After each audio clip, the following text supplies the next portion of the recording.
আজিৰ এই সুন্দৰ ৰাতিপুৱাই আমাৰ মাজত এই সুন্দৰ সভাখনৰ বাবে উপস্থিত হোৱা এই অঞ্চলৰ সন্মানীয় ৰাইজ আই মাতৃসকল আৰু যুৱক যুৱতী বন্ধু বান্ধৱীসকল আজি আমি দুটা বিশেষ কাৰণত ইয়াত সমবেত হৈছো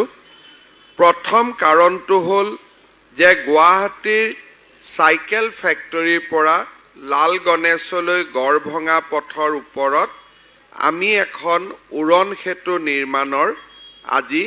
আধাৰশিলা স্থাপন কৰিছো ইয়াৰ লগে লগে গুৱাহাটী পৌৰ নিগমৰ দ্বাৰা বিভিন্ন শিতানেৰে নিৰ্মাণ কৰি উলোৱা ৰাজহুৱা শৌচাগাৰ সামূহিক ভৱন আদিৰ বাবেও আমি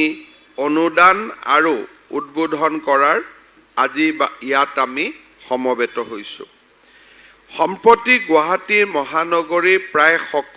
সকলোবোৰ পথেই একোটা ব্যস্ত পথলৈ ৰূপায়ণ হৈছে আৰ্য কলেজৰ সন্মুখত উৰণ সেতু নিৰ্মাণ কৰাৰ পিছত পুৰণা টিভি হস্পিটালত ইতিমধ্যে মেডিকেল কলেজৰ নিৰ্মাণৰ কাম আৰম্ভ হৈছে আৰু বৰ্তমান এই মেডিকেল কলেজৰ নিৰ্মাণৰ কাম 70% সমাপ্ত হৈছে সকলো যদি ভালে ভালে যায় 2024 চনৰ নৱেম্বৰ ডিসেম্বৰ অথবা 2025 চনৰ প্ৰথম ভাগত আমাৰ আৰ্যনগৰৰ পুৰণা টিভি হস্পিটালত মেডিকেল কলেজৰ নিৰ্মাণৰ কাম সম্পূৰ্ণ হ'ব ইয়াৰ লগতে আমাৰ যেটো বৰখাপাৰাৰ ক্ৰিকেট ষ্টেডিয়াম আছে এই বৰখাপাৰাৰ ক্ৰিকেট ষ্টেডিয়ামত প্ৰতি বছৰে 3-4খনকৈ আন্তঃৰাষ্ট্ৰীয় ক্ৰিকেট খেলৰ উপৰিও IPL আদি বিভিন্ন খেলা বিভিন্ন সাংস্কৃতিক অনুষ্ঠান অনুষ্ঠিত হৈ আহিছে ইয়াৰ উপৰিও গুৱাহাটীৰ ৰূপনগৰ ৰিহাবাৰী আদি অঞ্চলৰ পৰা নেশ্যনেল হাইৱেলৈকে যাব খোজা ব্যক্তিসকলেও এই ব্যস্ত পথটিয়ে সদায় যান বাহনৰ বাবে ব্যৱহাৰ কৰে গুৱাহাটীৰ আটাইতকৈ ব্যস্ত পথসমূহৰ ভিতৰত GS road Gopinath Bordoloi road GNB road আৰু আমি বৰ্তমান উপস্থিত হৈ থকা ৰোড কেইটাই অন্যতম সেয়েহে এই অঞ্চলত যানজঁট নিয়ন্ত্ৰণৰ বাবে ৰাজ্যৰ লোক নিৰ্মাণ বিভাগক ব্যৱস্থা ল'বলৈ মই অনুৰোধ কৰিছিলো তেখেতসকলে এই উৰণ সেতু নিৰ্মাণৰ বাবে সুন্দৰ প্ৰকল্প এটা প্ৰস্তুত কৰে এই উৰণ সেতুখন 2.84 কিলোমিটাৰ হ'ব অৰ্থাৎ কালা আমাৰ পৰা আমি পুনে নেশ্যনেল উঠিব পাৰিম ইয়াৰ লগতে চাইকেল ফেক্টৰীলৈকেও আমি ওপৰেদিয়ে চাইকেল ফেক্টৰীলৈকেও আমি যাব পাৰিম কাৰণ ইয়াৰ এটা আৰ্ম বা এটা বাহু চাইকেল ফেক্টৰী ফালে উলিয়াই দিয়া হ'ব ঠিক তেনেদৰে আন এটা বাহু আমি লাল গণেশৰ ফালে উলিয়াই দিম যাতে অকল আৰ্যনগৰ আৰু নেশ্যনেল হাইৱেৰ মাজতো নহয় যিসকলে চাইকেল ফেক্টৰী বা লাল গণেশত যাব খোজে তেওঁলোকেও এই ফ্লাইঅভাৰখন ব্যৱহাৰ কৰিব পাৰিব তদুপৰি উৰণ সেতুৰ দুইফালে যি সাৰ্ভিস ৰোড হ'ব হি cycle factory Bishnupur Borkhapara cricket stadium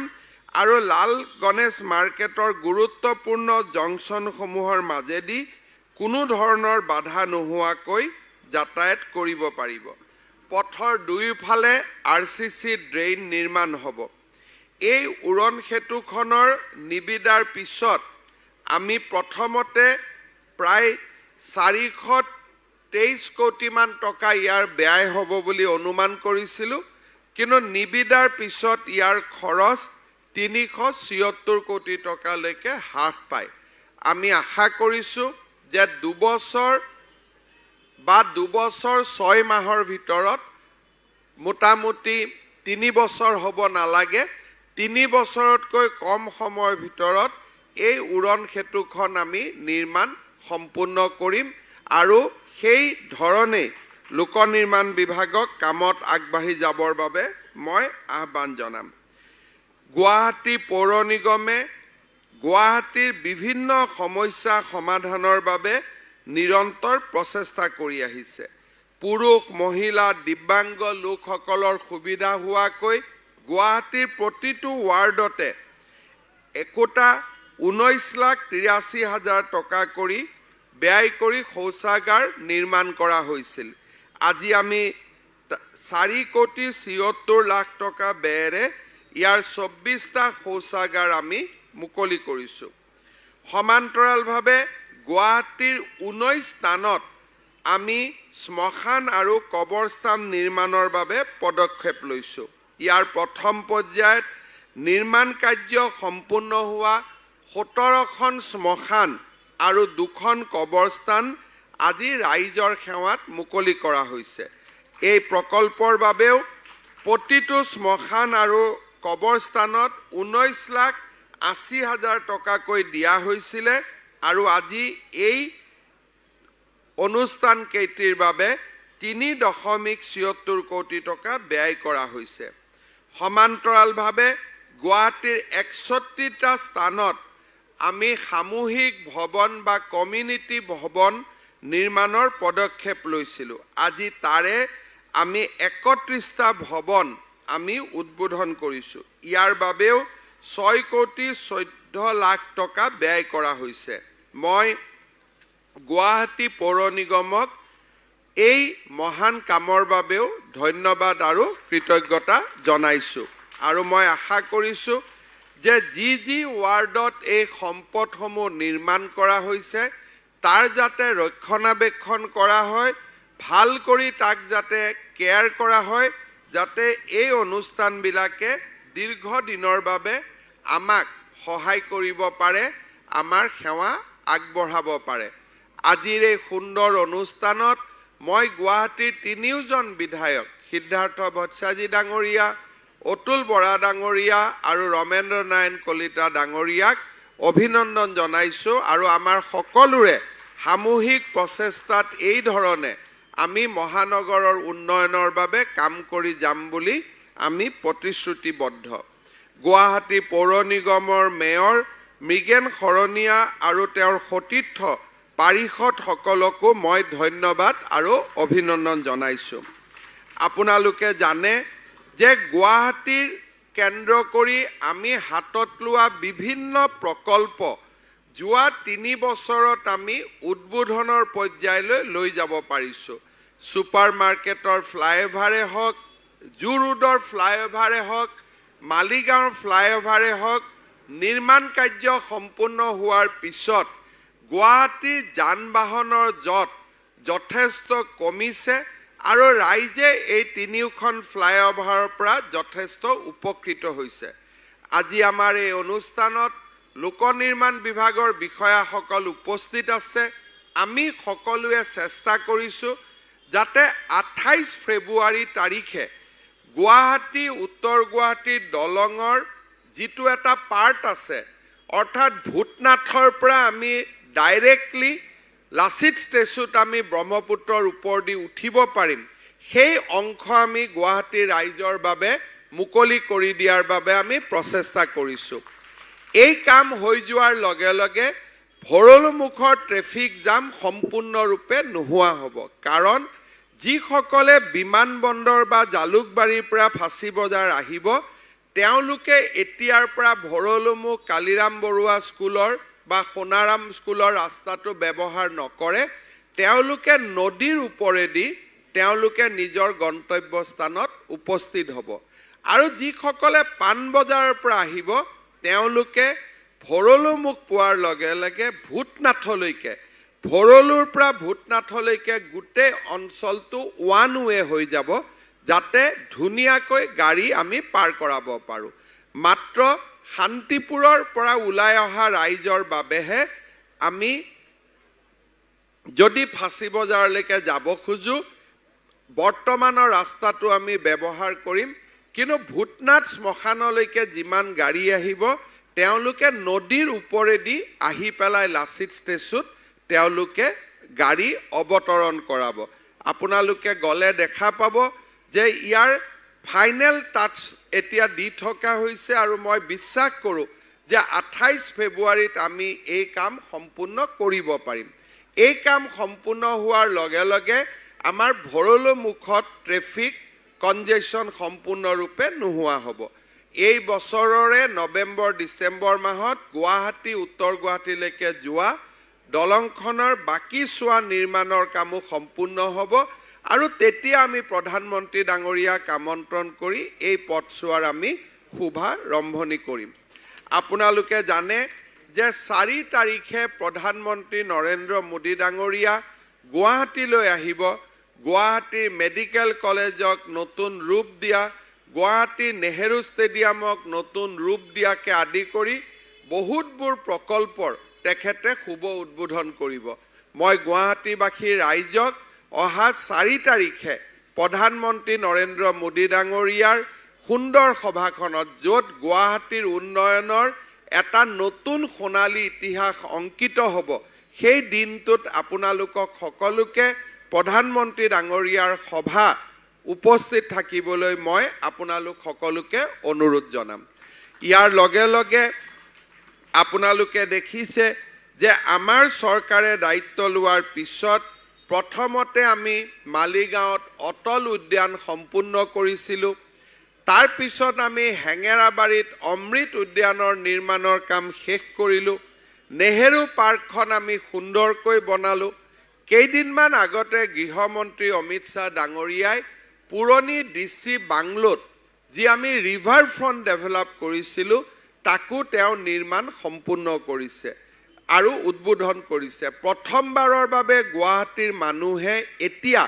ব্ৰহ্মপুত্ৰৰ সুন্দৰ নৈসৰ্গিক দৃশ্য উপভোগ কৰিব পাৰিব আৰু এই উদ্যানখনত গ'লে আপোনালোকে নিজে অনুভৱ কৰিব যে আমি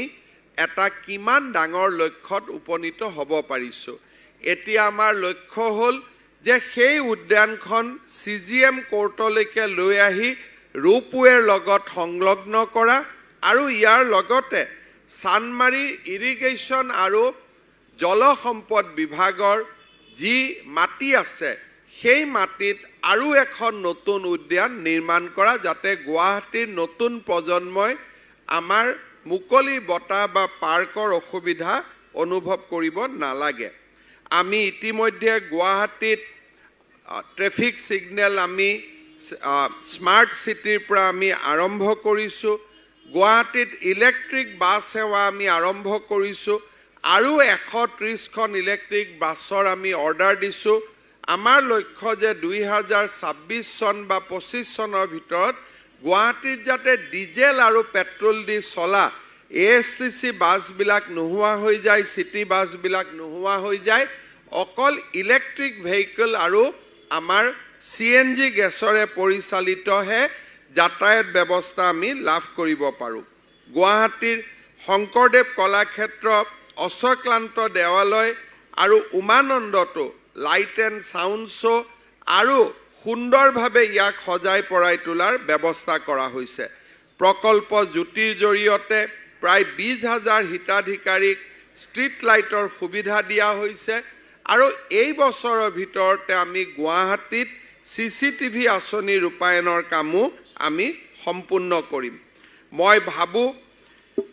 এই গোটেইবিলাকৰ লগে লগে গুৱাহাটীৰ পানী যোগানৰ সমস্যা সমাধানৰ ক্ষেত্ৰত আমি লোৱা পদক্ষেপ আটাইতকৈ গুৰুত্বপূৰ্ণ ইতিমধ্যে গুৱাহাটীৰ বৃহত্তৰ অঞ্চলটোত আমি পানী যোগানৰ ব্যৱস্থা কৰিব পাৰিছোঁ কিন্তু জালুকবাৰী হওক মালিগাঁও হওক ভৰলুমুখ হওক বা আমাৰ চাইকেল ফেক্টৰী লাল গণেশ আদিৰ যিটো পানীৰ প্ৰকল্প তাক আমি বিভিন্ন কাৰণত সম্পূৰ্ণ কৰিব পৰা নাছিলোঁ এইবাৰ আমি এই প্ৰকল্পটো সম্পূৰ্ণ কৰিব পৰাকৈ নতুনকৈ 300 কোটি টকাৰ অনুমোদন দিছোঁ লাৰ্চন এণ্ড টাৰ্বো কোম্পানীয়ে এই কাম হাতত লৈছে আৰু মই ভাবোঁ যে অহা 2 বছৰৰ ভিতৰত L&T দৰে ডাঙৰ প্ৰতিষ্ঠানে কাম লোৱা কাৰণে এই কামটো আমি সমাধান কৰিব পাৰিম উত্তৰ গুৱাহাটীৰ পানী যোগান প্ৰকল্প কেইদিনমানতে শেষ হ'ব আৰু বৰ্তমান গুৱাহাটী জল বোৰ্ডে 14টা ডিস্ট্ৰিক্ট মিটাৰৰ জৰিয়তে 13,000 লোকক পানী দি আছে আৰু মই ভাবোঁ যে আমি 1 লাখ পৰিয়াললৈকে আমি এই পানী যোগান আমি আগবঢ়াই লৈ যাব পাৰিম প্ৰতিটো 3 মাহৰ মূৰে মূৰে আমি নতুন ডিস্ট্ৰিক্ট মিটাৰ আমি সংযোজন কৰিব পাৰিছোঁ আমি যদি দেখা পাওঁ আমাৰ গুৱাহাটীত যোৱা স্বাধীনতাৰ ইমান বছৰত গুৱাহাটীৰ মহানগৰী উন্নয়নৰ কাৰণে ইমান টকা চৰকাৰে কেতিয়াও ব্যয় কৰা নাছিল এতিয়া গুৱাহাটী উত্তৰ গুৱাহাটী দলঙৰ নিৰ্মাণৰ কাম শেষ হ'ব নেশ্যনেল হাইৱে আমি 6 লেনিং কৰিছোঁ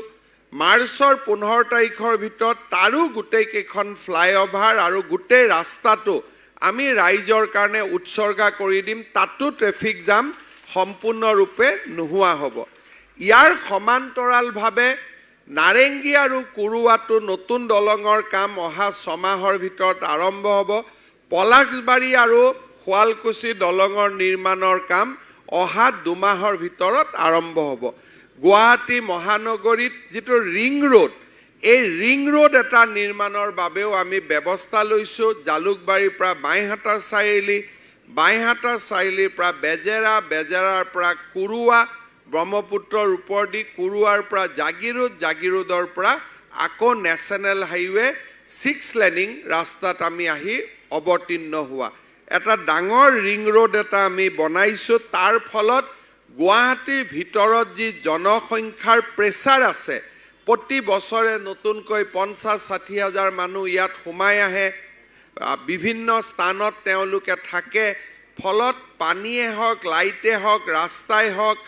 আমাৰ ওপৰত বহুত প্ৰেছাৰ পৰে যে আমি ইমান কৰিব নোৱাৰো কিন্তু এইবিলাক কাম হৈ যোৱাৰ লগে লগে পলাশবাৰী ছয়গাঁও চিপাজাৰ দৰং ৰঙিয়া নলবাৰী জাগিৰোড এইবিলাক আমাৰ ইমান ওচৰত হৈ যাব যে আজি ভৰলুৰ দলংখন গুৱাহাটী উত্তৰ গুৱাহাটী দলংখন হৈ যোৱাৰ পিছত ফাঁচী বজাৰলৈকে খানাপাৰাৰ পৰা আহিব বেছি সময় লাগিব কিন্তু বাইহাটা চাৰিআলিৰ পৰা তাতকৈ সোনকালে আহি পাব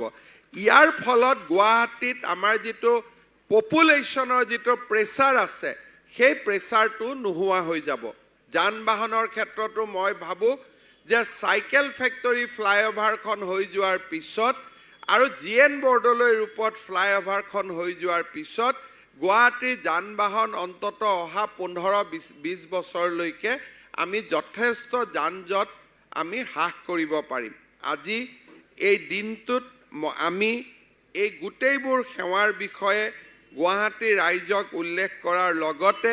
সাইকেল ফ্যাক্টৰীৰ পৰা লাল গণেশলৈ গড়ভঙা পথৰ ওপৰত নিৰ্মাণ কৰা উৰণ খেতুৰ সকলোৱে আমি আধাৰশিলা স্থাপন কৰিছোঁ পৌৰ নিগমৰো কেইবাটাও প্ৰকল্প ৰাইজৰ বাবে উৎসৰ্গা কৰিছোঁ ৰাইজে আমাক আশীৰ্বাদ কৰক যাতে আমি এই ধৰণে আমি মহানগৰখনক আগুৱাই লৈ যাব পাৰোঁ আগতে আমাৰ গুৱাহাটীত এখন মেডিকেল কলেজ আছিল গুৱাহাটীত যে দুখন মেডিকেল কলেজ হ'ব পাৰে কোনেও কল্পনাও কৰিব পৰা নাছিল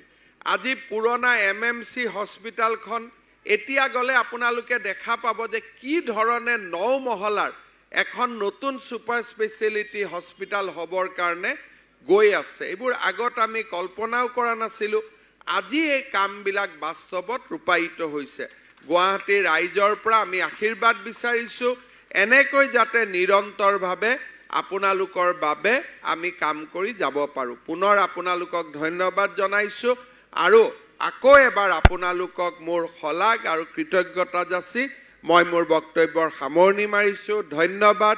জয় হিন্দ বন্দে মাতৰম আজি ইমান ডাঙৰ সভা গতিকে এবাৰটো জয় জয় শ্ৰীৰাম ক'ব লাগিবনে নাই গতিকে সকলোৱে মোৰ লগত ক'ব জয় জয় শ্ৰীৰাম जय जय श्री राम भारत माता के बहुत बहुत धन्यवाद।